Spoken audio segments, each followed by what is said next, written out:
My name is Evelyn Harris.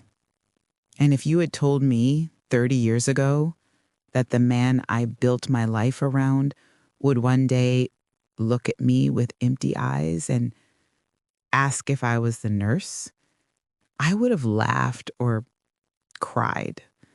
Probably both, because both reactions would have been right in their own devastating way. But life has a peculiar sense of irony, doesn't it? It gives you everything you ever wanted, lets you hold it close enough to memorize every detail, and then slowly, methodically, takes it all away. Not in one dramatic moment, but in 1,000 small cuts that you don't even notice until you're bleeding out. When I met Samuel Harris, I was 25 years old, a single mother working double shifts at Rosie's Diner, a rundown place just outside Chicago where the coffee was always too weak and the tips were never enough. My daughter Lily was 3 then, with wild curls and a laugh that could light up the darkest days. Her father had left before she was born, and I'd learned early that depending on anyone but yourself was a fool's errand. I had calloused hands from years of carrying heavy trays, dark circles under my eyes that no amount of concealer could hide, and dreams that had been folded up and tucked away in a drawer I rarely opened anymore. But I had Lily, and most days that was enough to keep going. Samuel came in every Thursday night, always around 8:30, right after his shift at the auto shop. He'd sit in the same booth by the window, the one with the cracked vinyl seat that nobody else wanted, and order the same thing. Black coffee, no sugar, and whatever the special was. He never complained, never sent anything back, and always left a decent tip, even though I could tell money was tight for him too. He had kind eyes. Sad, but kind. The kind of eyes that had seen loss and were still trying to figure out how to live with it. It took me 3 weeks to learn his name, and another 2 to learn his story. His wife Margaret had died 2 years prior. Cancer, quick and merciless. He was left with 2 little kids, Noah and Grace, ages 6 and 4, and a life he no longer knew how to navigate. His mother helped during the day, but by night, he was drowning in the impossible task of being both parents at once. I understood that drowning feeling. I lived it every single day. At first, our conversations were brief. The usual, how are you, and cold night, isn't it, that servers exchanged with regulars. But gradually, something shifted.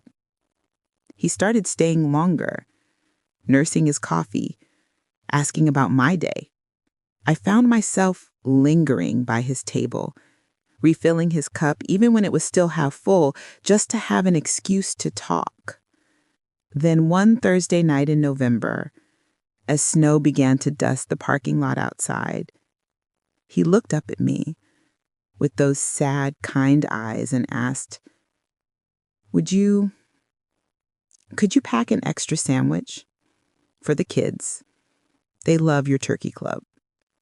He said it with such hesitation, such vulnerability, as if asking for help was the hardest thing he'd ever done.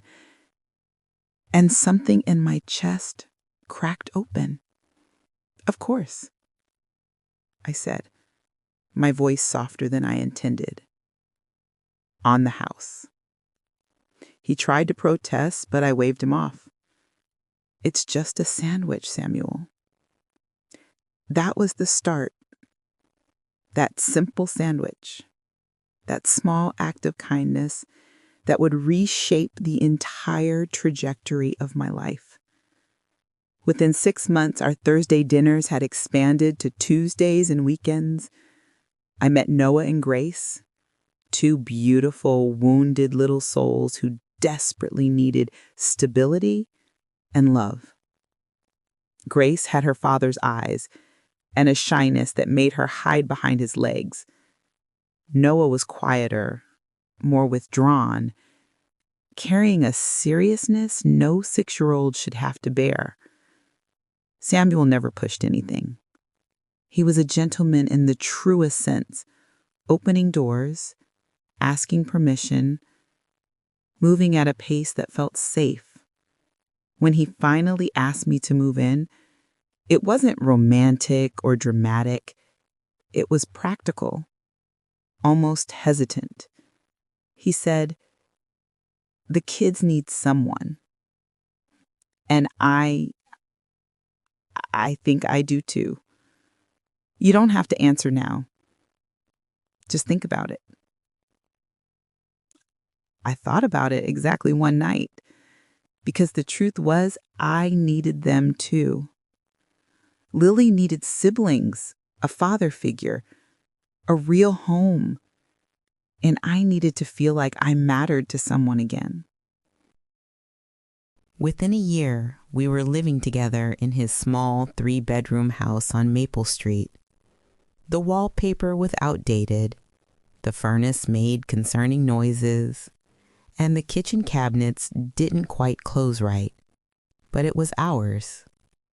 I didn't just become his partner, I became their mother. I packed lunches with little notes tucked inside. I learned that Noah liked his sandwiches cut diagonally, and Grace refused to eat anything green. I stayed up late sewing Halloween costumes, a dinosaur for Noah, a princess for Grace, a butterfly for Lily. I sat through parent-teacher conferences, bandaged scraped knees, and sang lullabies when nightmares came. The kids called me Mom long before Samuel and I ever made it official. It happened naturally, without ceremony. One morning, Grace climbed into my lap, wrapped her small arms around my neck, and whispered, "I love you, Mom." And just like that, I was theirs, completely and irrevocably. When we finally did get married, it wasn't the wedding I'd once imagined as a girl. There was no white dress, no church, no crowd of well-wishers. Just a small backyard ceremony on a warm June evening with paper lanterns strung between trees, and the 4 children, now including all 3 kids, standing beside us as we promised to be a family. I wore a simple cream-colored dress from a consignment shop. Samuel wore the only suit he owned. The neighbor's daughter played guitar while we said our vows, and afterward, we had cake and lemonade while the kids chased fireflies in the twilight. It was perfect, simple and honest and real. I never had much. Not money, not status, not the kind of life you see in magazines. But I had them. A house that smelled like cinnamon rolls on Sunday mornings, and fresh coffee. Children's laughter echoing through the halls. A husband who kissed my forehead before leaving for work and held my hand during movies. For 15 years, that was enough. More than enough. Then slowly, and almost imperceptibly, things began to change. Samuel's auto shop had struggled for years, barely keeping afloat. But then, he landed a contract with a local dealership. Steady work, better pay, the promise of stability we'd always chased. It should have been a blessing. In many ways it was. But success has a price. And sometimes that price is the very thing you were working to protect. Samuel started working longer hours. The quiet dinners where we'd share our days turned into meals I ate alone, keeping his plate warm in the oven. The weekend family outings became less frequent, then rare, then non existent. He was tired all the time, distant, preoccupied. "I'm doing this for us," he'd say when I gently questioned the late nights. "So the kids can have better, so you don't have to work so hard." But I didn't need better. I needed him. I needed us. The first time I felt real fear was on our anniversary, year 17 of being together, though only 12 of marriage. I'd made his favorite dinner, chicken marsala with roasted potatoes. I'd bought a card and a new shirt I knew he'd been eyeing. The table was set with candles. He came home 3 hours late, barely apologized, ate quickly without really tasting anything, and fell asleep on the couch before 9. The card sat unopened on the table for 3 days before I quietly put it away. Her name was Clara Bennett. She was 28, nearly 15 years younger than me, with bright red lipstick, perfectly styled hair, and a way of laughing that seemed to fill every room she entered. She'd been hired as the front desk receptionist at the garage, handling appointments and paperwork. Samuel mentioned her casually at first. Clara reorganized the filing system. Clara suggested we update the website. Clara thinks we should expand our services. Clara thinks. Clara says.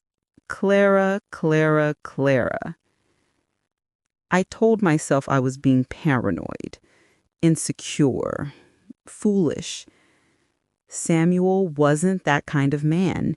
We had history, we had children, we had vows spoken under paper lanterns with fireflies as witnesses. But women know. Deep in our bones, we know. I noticed the way he started dressing better for work, the new cologne, the way he'd check his phone constantly and angle the screen away from me, the way late meetings became more frequent and his explanations more vague. One evening in October, I made his favorite, chicken pot pie, the recipe his mother had taught me, the one that took hours to prepare properly. I packed it carefully in a container, along with fresh rolls and a slice of apple cake. I decided to surprise him at work, to be the thoughtful wife, to remind him of what we had. Clara's car, a bright red sedan that was hard to miss, was parked in the lot. The garage was closed, but lights were on in the office. Through the glass window, I could see them.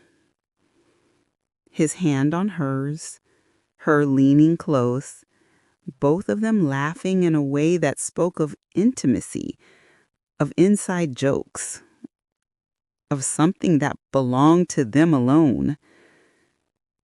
They looked comfortable, natural, like they'd done this 100 times before.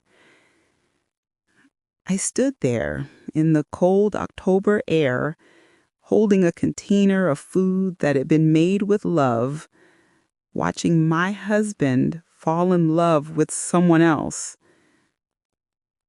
I didn't knock. I didn't storm in. I didn't scream or cry or make a scene. I simply set the food on the hood of his truck, got back in my car, and drove home.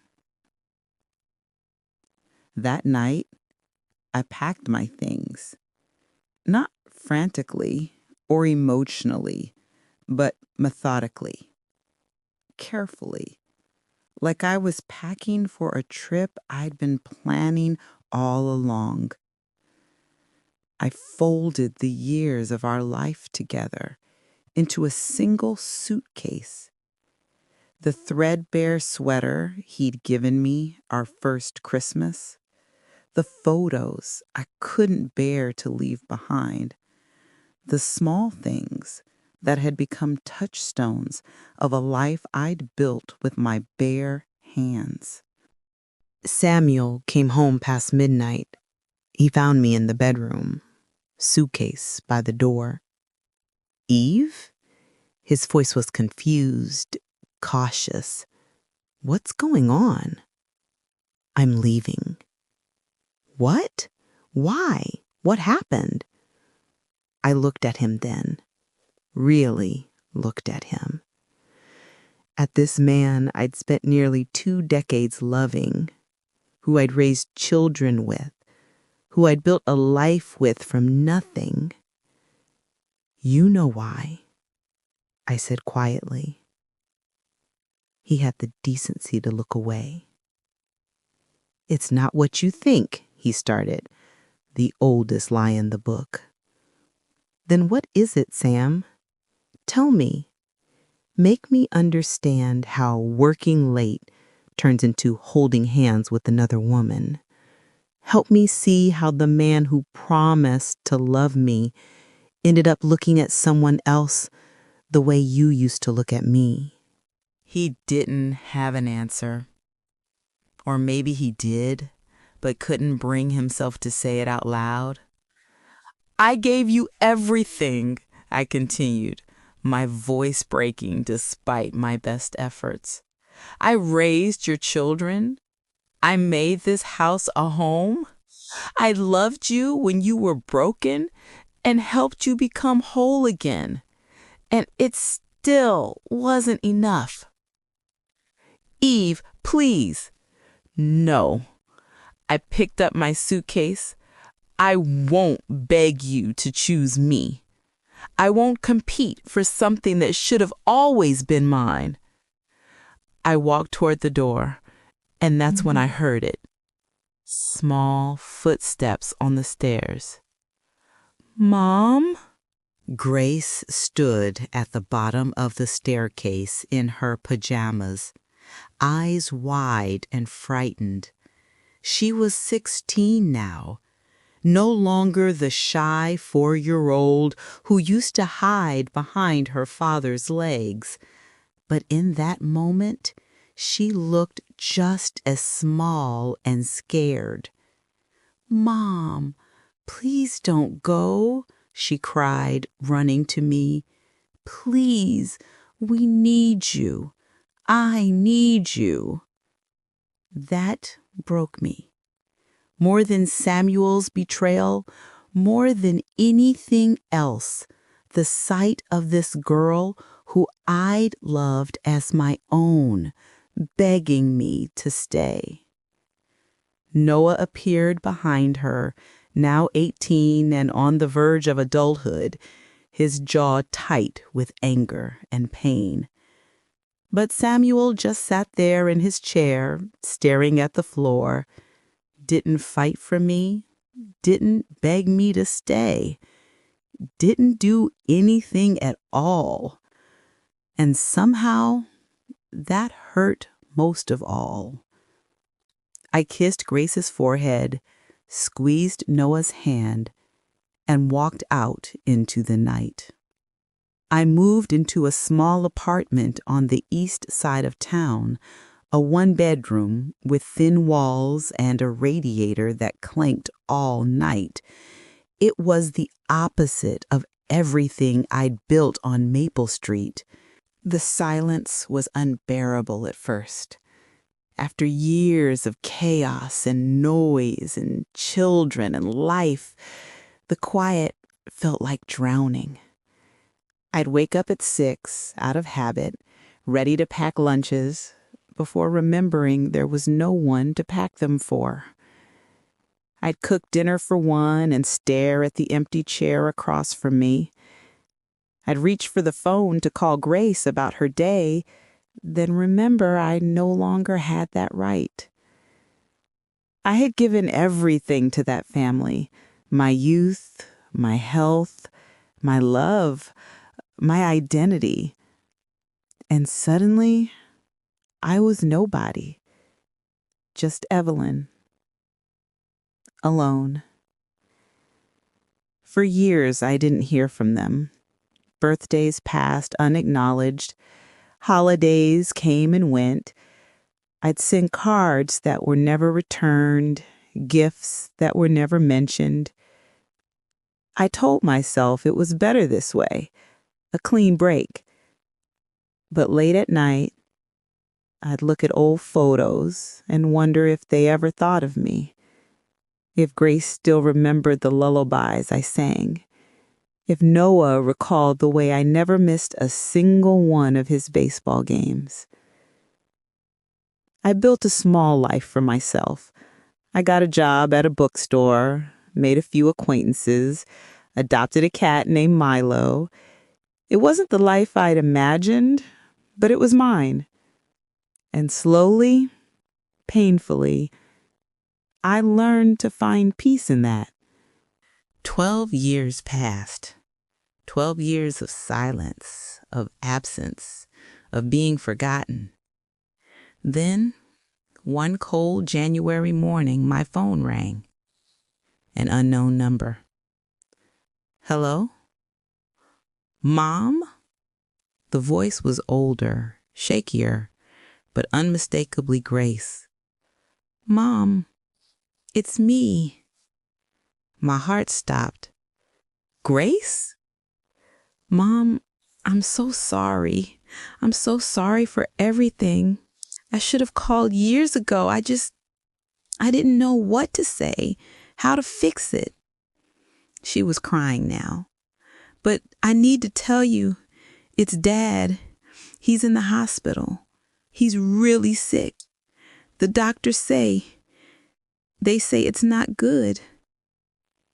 Everything else fell away.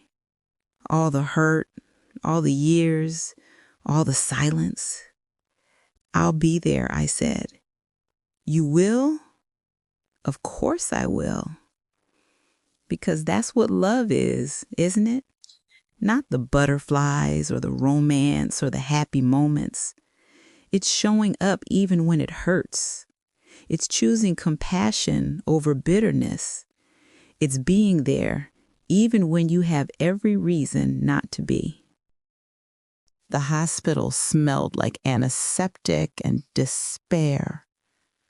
Grace met me in the lobby, and when she saw me, she collapsed into my arms, sobbing. I missed you so much, she whispered, every day. I'm so sorry, Mom. I held her like I used to when she was small, stroking her hair, whispering that it was okay, that I was here now. Noah arrived shortly after, now 30 years old, with a wife and a baby I'd never met. He looked at me with tears in his eyes and simply said, Mom. Just that one word, but it contained everything. Samuel was in room 304.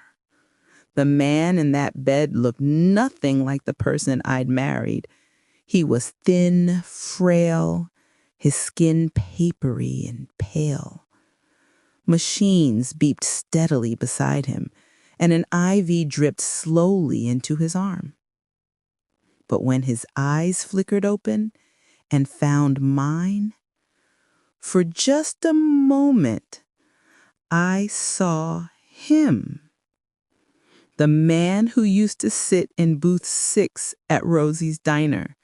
The father who carried his children on his shoulders. The husband who danced with me in the kitchen while dinner burned on the stove. Then confusion clouded his features. Are you the nurse? He asked, his voice barely above a whisper. The words hit me like a physical blow. Grace gasped beside me, her hand flying to her mouth. Dad, no, it's Mom. It's Evelyn. He frowned, studying my face like he was trying to solve a puzzle. I'm sorry. I don't know an Evelyn. The room spun. All those years, all that love, all those memories of raising his children, building his home, being his wife, and I had been erased, simply deleted from his mind as if I'd never existed at all. It's okay, I managed to say, though my voice shook. It's okay. Just rest. I excused myself, walked calmly to the bathroom, locked the door, and crumbled. I cried for the girl I'd been at 25, who thought love was enough. I cried for the mother who'd given everything and been forgotten. I cried for all the years I could never get back, all the moments that now existed only in my memory because his had been wiped clean. But I stayed. Over the next 3 weeks, I was there almost every day. I helped the nurses feed him when his hands shook too much. I adjusted his blankets and made sure he was comfortable. I talked to him about nothing in particular. The weather, a book I was reading, the way the light came through the window. He never remembered me, but sometimes he'd smile at the sound of my voice, and I told myself that was enough. Grace told me the whole story one afternoon over terrible hospital coffee. After I left, Clara had moved in quickly, but the relationship had been volatile, messy. Within 2 years, she was gone, taking half of what Samuel had built. He'd retreated into himself after that, working less, seeing people less, slowly fading even before his body began to fail. He was never the same after you left, Grace said quietly. None of us were. Then why didn't you call? I asked, not accusingly, but genuinely wanting to understand. Pride, I guess. Shame. By the time I realized how much I missed you, how much I needed you, so much time had passed. I didn't think you'd want to hear from us. I thought maybe you'd moved on, built a new life, that we'd just be painful reminders. You were never painful reminders, I said, taking her hand. You were my children. You still are. Time doesn't change that. One evening, I was preparing to leave when Noah walked into the room. We hadn't spoken privately since I'd arrived, just shared spaces in painful silence. He stood in the doorway, this man who'd once been a serious little boy, and I saw tears streaming down his face. I need to tell you something, he said, voice breaking. I need you to know that I remember everything. Every single thing. Noah. No, please, let me say this. He took a shaky breath. I remember how you used to make pancakes shaped like dinosaurs for me. How you came to every single baseball game, even the away ones that were 2 hours away. How you sat with me for hours helping with homework, even though you were exhausted from work. How you taught me to tie a tie before my first school dance. How you never, ever made me feel like I wasn't yours. He was sobbing now, and so was I. I remember the day you left. I was so angry at Dad. I wanted to run after you, but I was too scared, too confused. And then years passed, and I was too ashamed, too much of a coward to pick up the phone and tell you that you were the best mother I ever had. I crossed the room and pulled him into my arms, this grown man who I'd once rocked to sleep. I never stopped being your mom, I whispered, not for one single day. We stood there holding each other, mourning all the lost years, but also finding something we thought was gone forever. Samuel passed away in his sleep 3 weeks after I arrived. Peacefully, the doctors said. I hope that's true. I hope in the end he found some peace. The funeral was small and quiet. Clara didn't come. Grace had tracked her down, but she declined, saying she needed to move forward, not backward. There were perhaps 30 people there. Co-workers from the garage, a few neighbors, the kids he'd coached in Little League. Grace gave a beautiful eulogy about her father's love and his struggles and his humanity. Noah stood beside her, steady and strong. Before they closed the casket, Grace placed a photo on top, one from our early years, all of us together at the beach. Samuel and I stood in the middle, sunburned and laughing, with the kids building a sandcastle at our feet. We looked happy, young, unbroken. I stood at the back during the service, watching it all, as if from a distance. I felt empty and whole at the same time, sad but also strangely at peace. After everyone left, after the casket had been lowered and the mourners had returned to their cars and their lives, I stood alone at the graveside. "I forgive you, Sam," I said quietly to the freshly turned earth. "For all of it, for forgetting me, for choosing her, for all the ways you hurt me. I forgive you, because holding on to it only hurts me now. You're at peace, and I deserve to be too." I took a deep breath, feeling lighter than I had in years. Even if you forgot me, I never forgot us. I never forgot the good parts before everything fell apart. And I'm grateful for those years, even if they ended badly, because they gave me Noah and Grace and some of the happiest moments of my life. A breeze rustled the leaves of nearby trees, and somewhere a bird sang, "Goodbye, Samuel." I walked away from that cemetery with my head high, my heart open, and my soul finally free. Not because he remembered me at the end, but because I finally remembered myself. I remembered that I was Evelyn Harris, that I was strong enough to love fully and lose everything and still keep going. That I was a mother, not because of biology or paperwork, but because of choice and sacrifice and love. That I was enough, all by myself. 2 years have passed since that cold January when I got Grace's call. Noah and his family visit me every Sunday for dinner.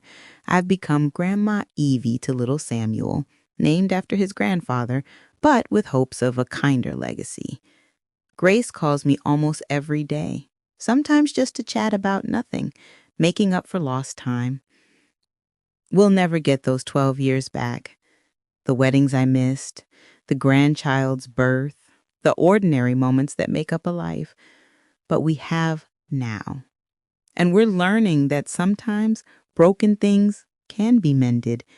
Maybe not perfectly, maybe always with visible scars, but mended nonetheless. I still live in my small apartment with Milo a cat. I still work at the bookstore. But now, the silence doesn't feel lonely. It feels peaceful.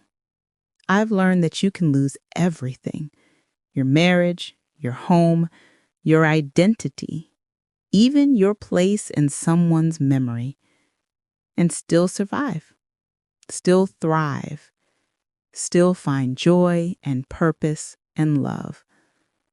My name is Evelyn Harris, and this is my story, not of the woman who was forgotten, but of the woman who remembered herself.